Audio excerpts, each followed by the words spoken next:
back to the channel. My name is John Stockdale. This is CJ Leonardi. Triads today.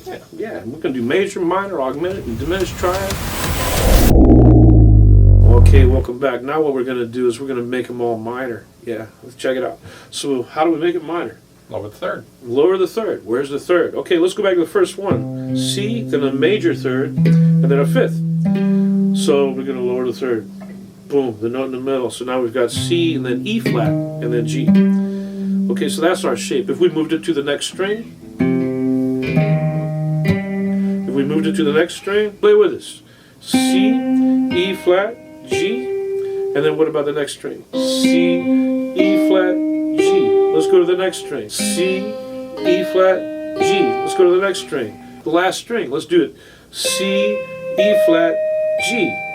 Alright, let's go to the second shape. The note G is going to be on the next string. So two notes on the low string, one note on the high string. C, E flat, then G.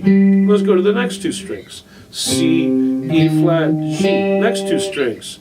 C, E flat, G. Next two strings. C, E flat, G. Next two strings. C, E flat, G.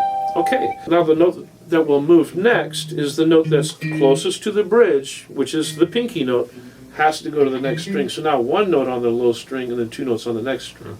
So we've got secondary form, and we'll start with our second finger. So we've got a root to the minor third. So we've got C, E flat, G. Let's go to the next strings. C, E flat, G. The next two strings. C, E flat, G. Next two strings. C, E flat, G. Next two strings. C, E flat, G. Alright, let's do it with our pinky. So the note that was the highest, the C, E flat, and then the note G, that pinky note, the closest one to the bridge, is going to go to the next string.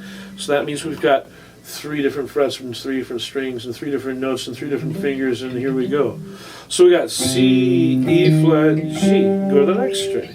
C, E flat, G. The next string. C, E flat, G. Little roll off there. The next strings. C, E flat, and then G. Okay, so there you go. Now, the notes C and G, and then we're going to skip a string and put the E flat. So here, okay, let's move now to the root on the A string. We're going to transpose that, and the note on the B string has to come up.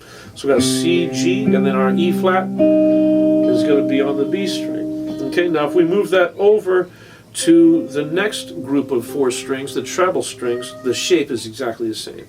So C, G, and E flat. Okay, now let's put the perfect fifth on the top two strings, and we're going to end up using, I don't like to bar this one. I like to use two different fingers. What about you?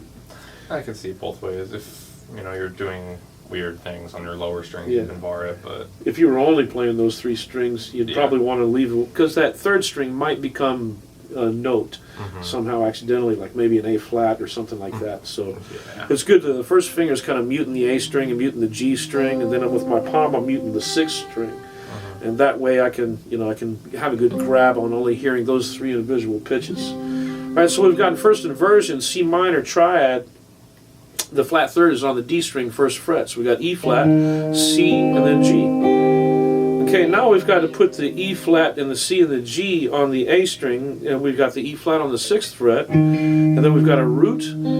That's an interval of a major sixth away, and then we've got a perfect fifth from the root to the note G. E flat on the sixth string, then we've got C and then G.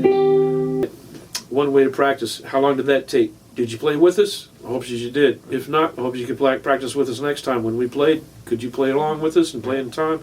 And if you could, then put it on a metronome. And how fast could you go through these? Yeah, man. Thanks again for joining me on another lesson, man. Of course. Thanks for having me. All right, take care and rock on. We'll see you in the next journey.